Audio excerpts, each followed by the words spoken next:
श्री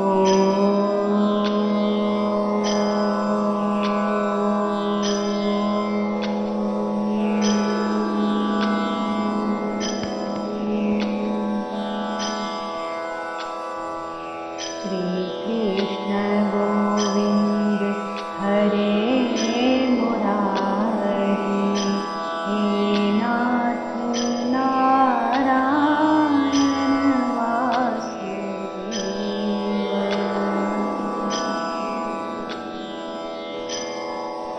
सभी भक्तजनों को राधे राधे। जय श्री कृष्ण।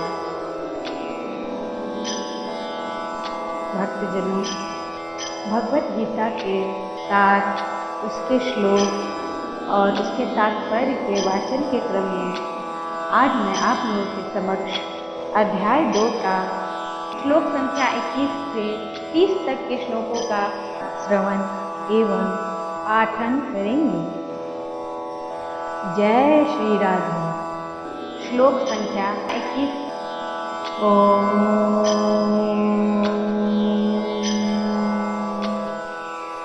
वेदाविनाशिनं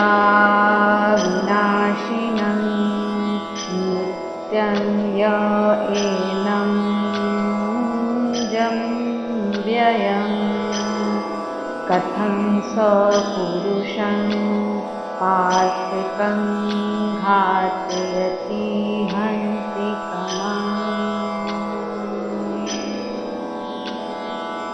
अर्थात, हे पार्थ, जो व्यक्ति यह जानता है कि आत्मा अविनाशी, अजन्मा, शाश्वत तथा अव्यय है, वह भला किसी को कैसे मार सकता है या मरवा सकता है। इस 21वें श्लोक का तात्पर्य यह है कि प्रत्येक वस्तु की समुचित उपयोगिता होती है और जो ज्ञानी होता है वह जानता है कि किसी वस्तु को कहाँ और कैसे प्रयोग किया जाए। इस प्रकार हिंसा को भी अपनी उपयोगिता है और इसका उपयोग इसे जानने वाले पर निर्भर करता है। यद्यपि हत्या करने वाले व्यक्ति को न्याय संहिता के अनुसार प्राण दंड दिया जाता है, किंतु न्यायाधीश को दोषी नहीं ठहराया जा सकता है, क्योंकि वह न्याय संहिता के अनुसार ही दूसरे व्यक्ति पर हिंसा किए जाने का आदेश देता है। मनुष्यों के विधि ग्रंथ मनु संहिता में इसका समर्थन किया गया है कि हत्यारे को प्राण दंड देना चाहिए, जिससे उसे अगले जीवन में अपना पाप कर्म भोगना न पड़े। अतः राजा द्वारा हत्यारे को फांसी का दंड एक प्रकार से लाभप्रद है। इसी प्रकार जब कृष्ण युद्ध करने का आदेश देते हैं तो यह समझना चाहिए कि हिंसा परम न्याय के लिए है और अर्जुन को इस आदेश का पालन यह समझकर करना चाहिए कि कृष्ण के लिए किया गया युद्ध हिंसा नहीं है, क्योंकि मनुष्य या दूसरे शब्दों में आत्मा को मारा नहीं जा सकता। अतः न्याय के हेतु तथा कथित हिंसा की अनुमति है। शल्य क्रिया का प्रयोजन रोगी को मारना नहीं, अपितु उसको स्वस्थ बनाना है। अतः कृष्ण के आदेश पर अर्जुन द्वारा किया जाने वाला युद्ध पूरे ज्ञान के साथ हो रहा है, उससे पाप फल की संभावना नहीं है। श्लोक संख्या 22। वासांसि जीर्णानि यथा विहाय नवानि गृह्णाति नरोपराणि तथा शरीराणि विहाय जीर्णा अन्यानि संयाति नवानि देहि। अर्थात, जिस प्रकार मनुष्य पुराने वस्त्रों को त्याग कर नए वस्त्र धारण करता है, उसी प्रकार आत्मा पुराने तथा व्यर्थ के शरीरों को त्याग कर नवीन भौतिक शरीर को धारण करता है। श्लोक संख्या 22 के श्लोक का तात्पर्य यह है कि अणु आत्मा द्वारा शरीर का परिवर्तन एक स्वीकृत तथ्य है।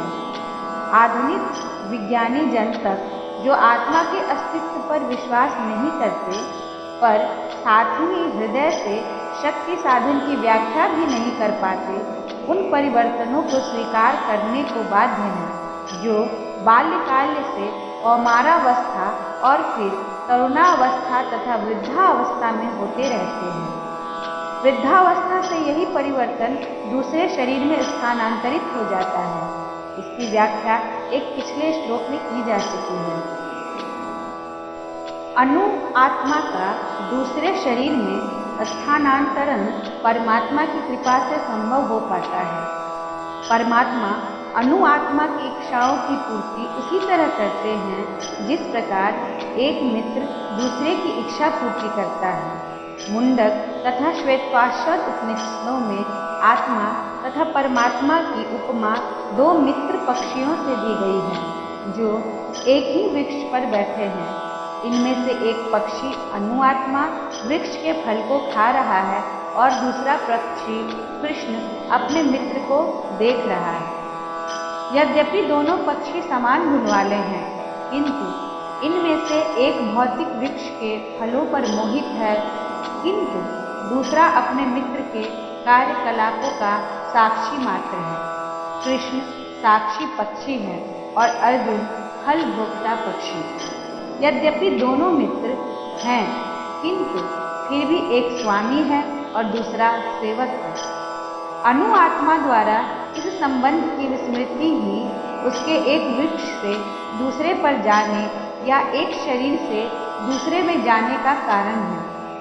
जीव आत्मा प्राकृतिक रूप शरीर रूपी वृक्ष पर अत्यंत संघर्षशील है, किंतु ज्यों ही वह दूसरे पक्षी को परम गुरु के रूप में स्वीकार करता है, जिस प्रकार अर्जुन कृष्ण का उपदेश ग्रहण करने के लिए स्वेच्छा से उसकी शरण में जाता है, त्यों ही परतंत्र पक्षी तुरंत सारे शोकों से विमुक्त हो जाता है। मुंडक उपनिषद तथा श्वेतपाशर उपनिषद समान रूप से इसकी पुष्टि करते हैं। समान वृक्षे पुरुषो निमग्नो निशया शोचति मुह्यमान जुष्टं यदा पश्य अन्त्योन्य निशमस्य महिमानमीति वीतशोकः। यद्यपि दोनों पक्षी एक ही वृक्ष पर बैठे हैं, किंतु फल खाने वाला पक्षी वृक्ष के फल के भोक्ता के रूप में चिंता तथा विषाद में निमग्न है। यदि किसी तरह वह अपने मित्र भगवान की ओर उन्मुख होता है और उसकी महिमा को जान लेता है, तो वह कष्ट भोगने वाला पक्षी तुरंत समस्त चिंताओं से मुक्त हो जाता है।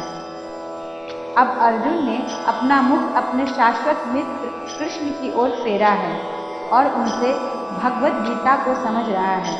इस प्रकार वह कृष्ण के श्रवण करके भगवान की परम महिमा को समझकर शोक से मुक्त हो सकता है। यहाँ भगवान ने अर्जुन को उपदेश दिया है कि वह अपने पितामह तथा गुरु के देहांतरण पर शोक प्रकट न करे, अपितु उसे इस धर्म युद्ध में उनके शरीरों का वध करने में प्रसन्न होना चाहिए, जिससे वे सब विभिन्न शारीरिक कर्म फलों से तुरंत मुक्त हो जाए।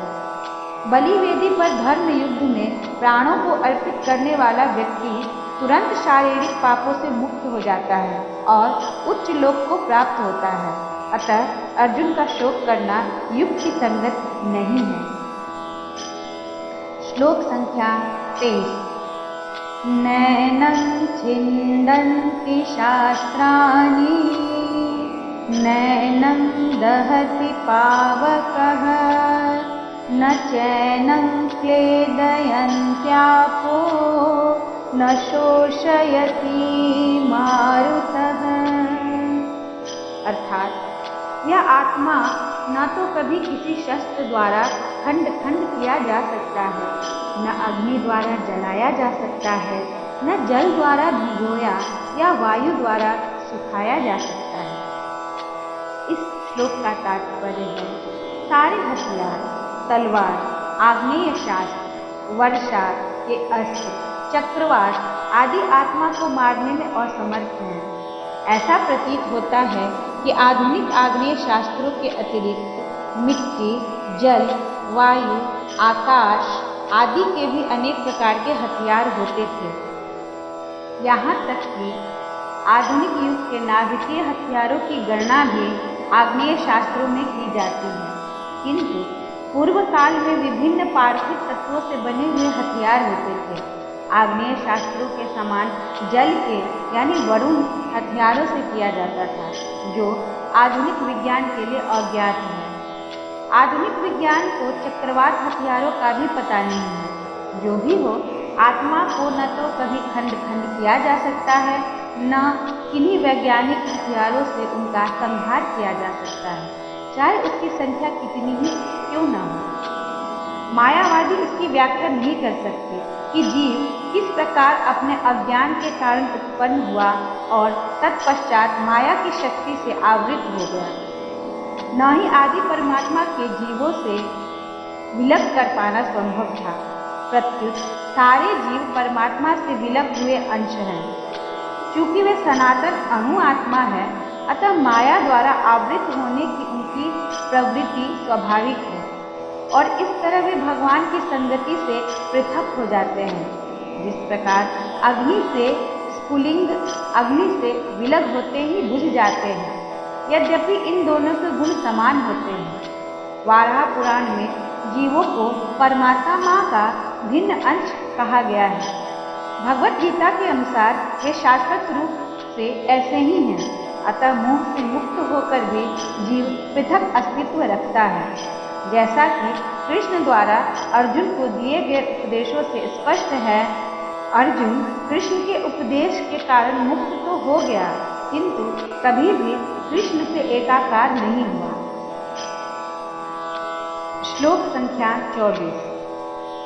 अच्छेद्यः अयम् अदाह्य अयम् अक्लेद्य अशोष्य एव च नित्यः सर्वगतः स्थाणु अचलः अयं सनातनः। अर्थात यह आत्मा अखंडित तथा अघुलनशील है। इसे न तो जलाया जा सकता है, न ही सुखाया जा सकता है। यह शाश्वत, सर्वव्यापी, अविकारी, स्थिर तथा सदैव एक सा रहने वाला है। तात्पर्य यह हुआ कि अणु आत्मा के इतने सारे गुण यही सिद्ध करते हैं कि आत्मा पूर्ण आत्मा का अणु अंश है और बिना किसी परिवर्तन के निरंतर उसी तरह बना रहता है। इस प्रसंग में अद्वैतवाद को व्यवहित करना कठिन है, क्योंकि अणु आत्मा कभी भी परम आत्मा के साथ मिलकर एक नहीं हो सकता। भौतिक कल्मश से मुक्त होकर अणु आत्मा भगवान के तेज किरणों की आध्यात्मिक स्फुलिंग बनकर रहना चाह सकता है, किंतु बुद्धिमान जीव तो भगवान की संगति करने के लिए वैकुंठ लोक में प्रवेश करता है। सर्वगत शब्द महत्वपूर्ण है, क्योंकि इसमें कोई संशय नहीं है कि जीव भगवान की समग्र सृष्टि में फैले हुए हैं। वे जल, थल, वायु, पृथ्वी के भीतर तथा अग्नि के भीतर भी रहते हैं। जो यह मानते हैं कि वे अग्नि में स्वाहा हो जाते हैं, वह ठीक नहीं है, क्योंकि यहाँ कहा गया है कि आत्मा को अग्नि द्वारा जलाया नहीं जा सकता। अतः इसमें संदेह नहीं कि सूर्य लोक में भी उपयुक्त प्राणी निवास करते हैं। यदि सूर्य लोक निर्जन हो तो सर्वगत शब्द निरर्थक हो जाता है। श्लोक संख्या 25। अव्यक्तः अयम् अचिन्त्यः अयम् अविकार्यः अयम् उच्यते तस्मात् एवं विदित्वा एनं न अनुशोचितुम् अर्हसि। अर्थात यह आत्मा अव्यक्त, अकल्पनीय तथा अपरिवर्तनीय कहा जाता है। यह जानकर तुम्हें शरीर के लिए शोक नहीं करना चाहिए। तात्पर्य यह हुआ कि जैसा कि पहले कहा जा चुका है, आत्मा इतना सूक्ष्म है कि इसे सर्वाधिक शक्तिशाली सूक्ष्मदर्शी यंत्र से भी नहीं देखा जा सकता, अतः यह अदृश्य है। जहाँ तक आत्मा के अस्तित्व का संबंध है, श्रुति के प्रमाण के अतिरिक्त अन्य किसी प्रयोग द्वारा इसके अस्तित्व को सिद्ध नहीं किया जा सकता। हमें इस सत्य को स्वीकार करना पड़ता है, क्योंकि अनुभव गम्य सत्य होते हुए भी आत्मा के अस्तित्व को समझने के लिए कोई अन्य साधन नहीं है। हमें अनेक बातें केवल उच्च प्रमाणों के आधार पर माननी पड़ती हैं। कोई भी अपनी माता के आधार पर अपने पिता के अस्तित्व को अस्वीकार नहीं कर सकता। पिता के स्वरूप को जानने का साधन या एकमात्र प्रमाण माता है। इसी प्रकार वेदाध्ययन के अतिरिक्त आत्मा को समझने का कोई अन्य उपाय नहीं है। दूसरे शब्दों में, आत्मा मानवीय व्यवहारिक ज्ञान द्वारा अकल्पनीय है। आत्मा चेतना है और चेतन है। वेदों के इस कथन को हमें स्वीकार करना होगा। आत्मा में शरीर जैसे परिवर्तन नहीं होते। मूलतः अविकारी रहते हुए आत्मा अनंत परमात्मा की तुलना में अनुरूप है। परमात्मा अनंत है और अणु आत्मा अति सूक्ष्म है। अतः अति सूक्ष्म आत्मा अविकारी होने के कारण अनंत आत्मा भगवान के तुल्य नहीं हो सकता। यही भाव वेदों में भिन्न भिन्न प्रकार से आत्मा के स्थायित्व की पुष्टि करने के लिए दोहराया गया है। किसी बात का दोहराना उस तथ्य को बिना किसी त्रुटि के समझने के लिए आवश्यक है। श्लोक संख्या 26। अथ चैनं नित्यजातं नित्यं वा मन्यसे मृतं तथापि त्वं महाबाहो नैनं शोचितुमर्हसि। अर्थात, किंतु यदि तुम यह सोचते हो कि आत्मा अथवा जीवन का लक्षण सदा जन्म लेता है तथा सदा मरता है, तो हे महाबाहु, तुम्हारे शोक करने का कोई कारण नहीं है। अर्थात सदा से दार्शनिकों का एक ऐसा वर्ग चला आ रहा है जो बौद्धों के ही समान यह नहीं मानता कि शरीर के परे भी आत्मा का स्वतंत्र अस्तित्व है। ऐसा प्रतीत होता है कि जब भगवान कृष्ण ने भगवद गीता का उपदेश दिया था तो ऐसे दार्शनिक विद्यमान थे और लोकायतिक तथा वैभाषिक नाम से जाने जाते थे। ऐसे दार्शनिकों का मत है कि जीवन के लक्षण भौतिक संयोग की एक परिपक्वावस्था में ही घटित होते हैं। आधुनिक भौतिक विज्ञानी तथा भौतिकतावादी दार्शनिक भी ऐसा ही सोचते हैं। उनके अनुसार शरीर भौतिक तत्वों का संयोग है और एक अवस्था ऐसी आती है जब भौतिक तथा रासायनिक तत्वों के संयोग से जीवन के लक्षण विकसित हो उठते हैं। नृतत्व विज्ञान इसी दर्शन पर आधारित है। संप्रति अनेक छद्म धर्म जिनका अमेरिका में प्रचार हो रहा है, इसी दर्शन का पालन करते हैं और साथ ही शून्यवाद अभक्त बौद्धों का अनुसरण करते हैं। यदि अर्जुन को आत्मा के अस्तित्व में विश्वास नहीं था, जैसा कि वैभाषिक दर्शन में होता है, तो भी उसके शोक करने का कोई कारण न था। कोई भी मानव थोड़े से रसायनों की क्षति के लिए शोक नहीं करता तथा अपने कर्तव्य पालन को नहीं त्याग देता। दूसरी ओर आधुनिक विज्ञान तथा वैज्ञानिक युद्ध में शत्रु पर विजय प्राप्त करने के लिए न जाने कितने टन रसायन फूंक देते हैं। वैभाषिक दर्शन के अनुसार आत्मा शरीर के क्षय होते ही लुप्त हो जाता है। अतः प्रत्येक दशा में चाहे अर्जुन इस वैदिक मान्यता को स्वीकार करता कि अणु आत्मा का अस्तित्व है या कि वह आत्मा के अस्तित्व को स्वीकार नहीं करता, उसके लिए शोक करने का कोई कारण न था। इस सिद्धांत के अनुसार चूंकि पदार्थ से प्रत्येक क्षण असंख्य जीव उत्पन्न होते हैं और नष्ट होते हैं, अतः ऐसी घटनाओं के लिए शोक करने की कोई आवश्यकता नहीं है।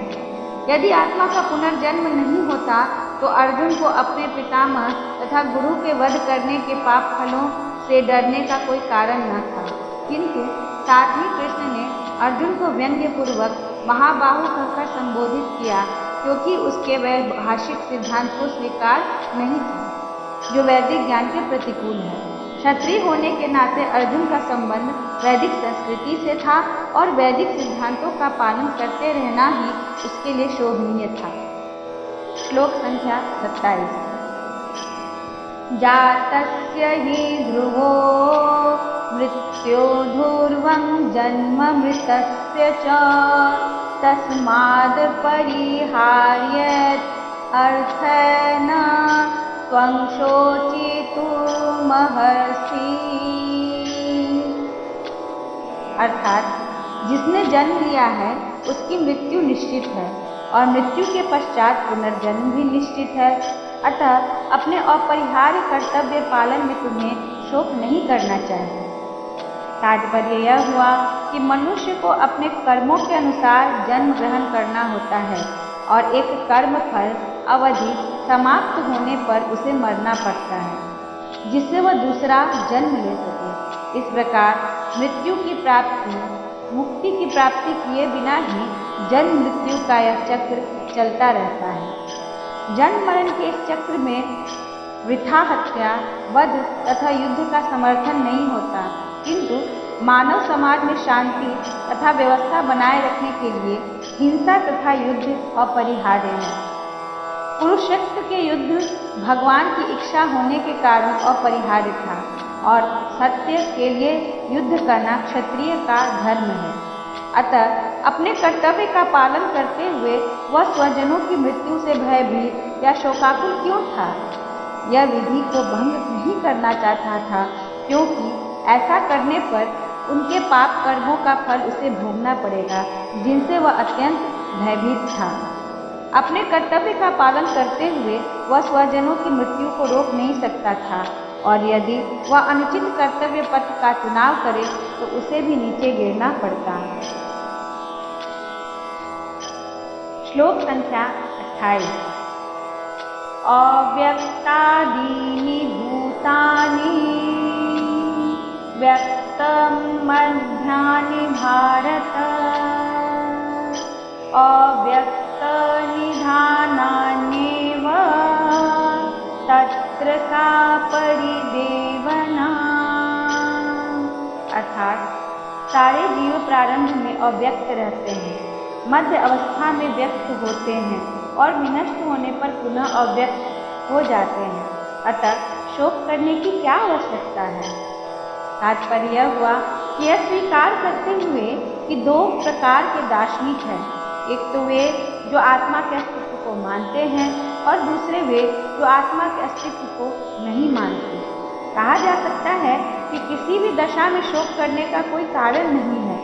आत्मा के अस्तित्व को न मानने वालों को वेदांतवादी नास्तिक कहते हैं। यदि हम तर्क के लिए इस नास्तिकवादी सिद्धांत को मान भी लें तो शोक करने का कोई कारण नहीं है। आत्मा के पृथक अस्तित्व से भिन्न सारे भौतिक तत्व सृष्टि के पूर्व अदृश्य रहते हैं। इस अदृश्य रहने की सूक्ष्म अवस्था में दृश्य अवस्था आती है। जिस प्रकार आकाश से वायु उत्पन्न होती है, वायु से अग्नि, अग्नि से जल और जल से पृथ्वी उत्पन्न होती है। पृथ्वी से अनेक प्रकार के पदार्थ प्रकट होते हैं, यथा एक विशाल गगनचुंबी महल पृथ्वी से ही प्रकट है। जब इसे ध्वस्त किया जाता है तो वह अदृश्य हो जाता है और अंततः परमाणु के रूप में बना रहता है। शक्ति संरक्षण का नियम बना रहता है, किंतु कालक्रम से वस्तुएं प्रकट कर तथा अप्रकट होती रहती हैं। अंतर इतना ही है। अतः प्रकट होने व्यक्त या अप्रकट अव्यक्त होने पर शोक करने का कोई कारण नहीं है। यहाँ तक कि अप्रकट अवस्था में भी वस्तुएं समाप्त नहीं होती। प्रारंभिक तथा अंतिम दोनों अवस्थाओं में ही सारे तत्व अप्रकट रहते हैं, केवल मध्य में वे प्रकट होते हैं और इस तरह इससे कोई वास्तविक अंतर नहीं पड़ता। यदि हम भगवद गीता के इस वैदिक निष्कर्ष को मानते हैं कि भौतिक शरीर कालक्रम में नाशवान है किंतु आत्मा शाश्वत है, तो हमें यह सदा स्मरण रखना होगा कि यह शरीर वस्त्र के समान है। अतः वस्त्र परिवर्तन होने पर शोक क्यों? शाश्वत आत्मा की तुलना में भौतिक शरीर का कोई यथार्थ अस्तित्व नहीं होता। यह स्वप्न के समान है। स्वप्न से हम आकाश में उड़ते या राजा की भांति रथ पर आरूढ़ हो सकते हैं, किंतु जागने पर देखते हैं कि न तो हम आकाश में हैं और न ही रथ पर। वैदिक ज्ञान आत्म साक्षात्कार को भौतिक शरीर के अनास्तित्व के आधार पर प्रोत्साहन देता है। अतः चाहे हम आत्मा के अस्तित्व को माने या न माने, शरीर नाश के लिए शोक करने का कोई कारण नहीं है। श्लोक संख्या 29। आश्चर्यवत् पश्यति कश्चित् एनम् आश्चर्यवत् वदति तथा एव च अन्यः आश्चर्यवत् च एनम् अन्यः शृणोति श्रुत्वापि एनम् वेद न च एव किंचित्। अर्थात कोई आत्मा को आश्चर्य से देखता है, कोई इस आश्चर्य की तरह बताता है तथा कोई इसे आश्चर्य की तरह सुनता है, किंतु कोई कोई इसके विषय में सुनकर भी कुछ नहीं समझ पाता। तात्पर्य यह हुआ, चूंकि गीतोपनिषद उपनिषदों के सिद्धांत पर आधारित है, अतः कठोपनिषद में इस श्लोक का होना कोई आश्चर्यजनक नहीं है।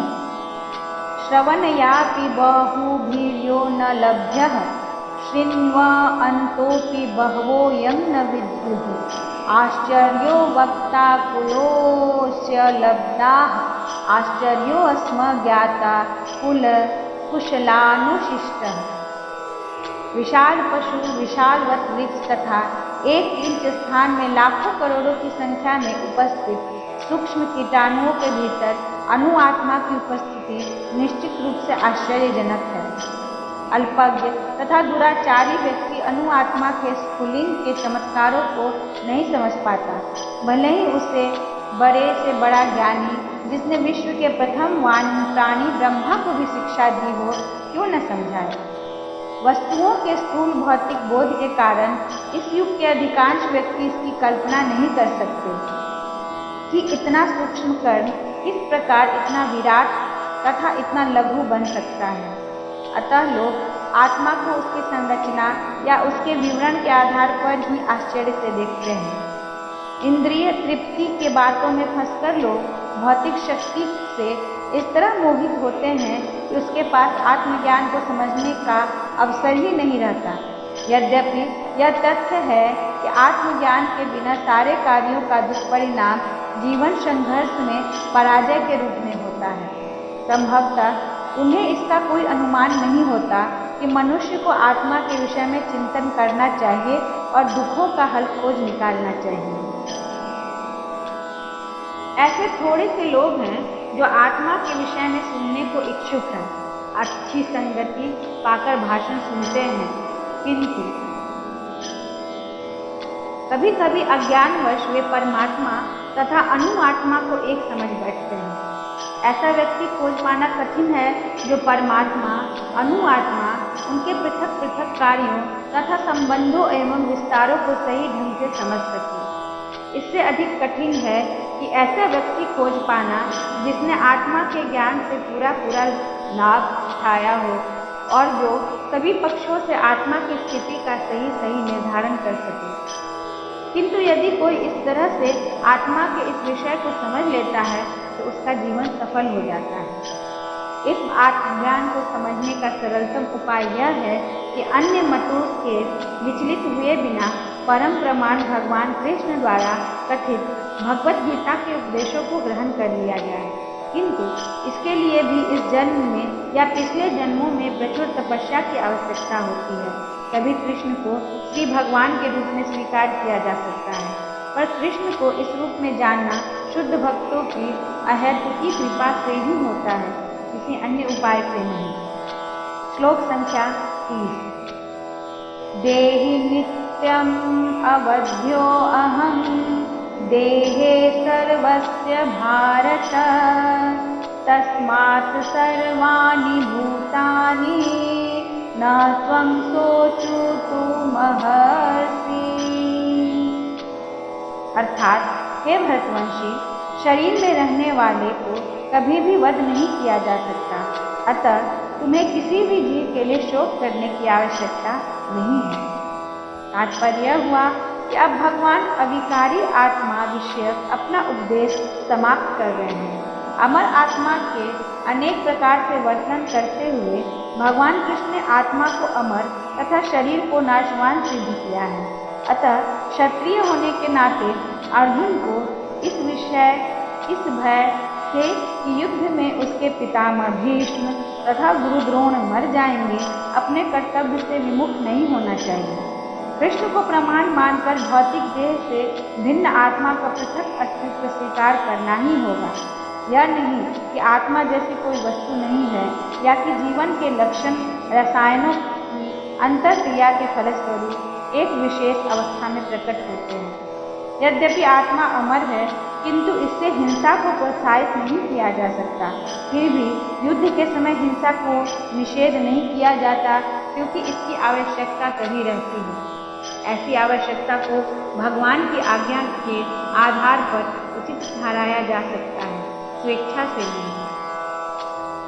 भक्तजनों, भगवत गीता के वाचन की श्रृंखला में आज हमने श्लोक संख्या 21 से 30 तक के श्लोकों का तात्पर्य और उनका भाव को समझा। अगली श्रृंखला में हम 31 श्लोक संख्या से 40 श्लोक संख्या तक श्लोक, उसके अर्थ, भावार्थ एवं तात्पर्य को समझेंगे।